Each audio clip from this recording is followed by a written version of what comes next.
আজকে আমি সকাল সকাল রেডি হয়ে বেরিয়ে পড়লাম বিয়েবাড়ির উদ্দেশ্যে। বেরিয়ে পড়ার পরই এখানেতে আমাদের এখানকার রাস্তার একটু অবস্থা দেখো, হাই রোডের। তারপরে দেখি বেশ কিছুক্ষণ ওয়েট করার পর আমাদের বিচি হালদার এসে গিয়েছিল, যাকে নিয়ে আমি বিয়েবাড়ি যাব। ওটা আসার পর আমরা অবশেষে বিয়েবাড়িতে পৌঁছেই গিয়েছিলাম। হঠাৎ এইখানে এসে দেখি আমার একটা সাবস্ক্রাইবারের সঙ্গে দেখা। এই যে আমাদের একটা মুরব্বী মানুষ আছে, যেই কিনা ছেলের নাস্তা নিয়েও খাওয়া দাওয়া করে দিচ্ছে। পাশে আমি থাকলে তার সাথে হয়তো মারপিট আজকে হয়েই যেত। দেখো খাওয়া শুধু।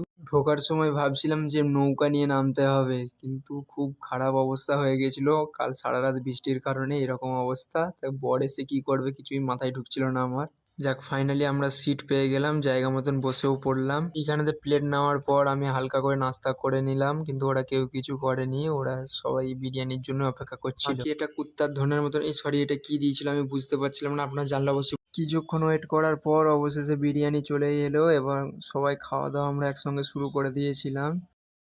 এইখানেতে আমাদের কোম্পানি খেয়ে দিয়ে বলছিল নাকি খুব ভালো হয়েছে খাবারটা, বেশ সেই হয়েছে।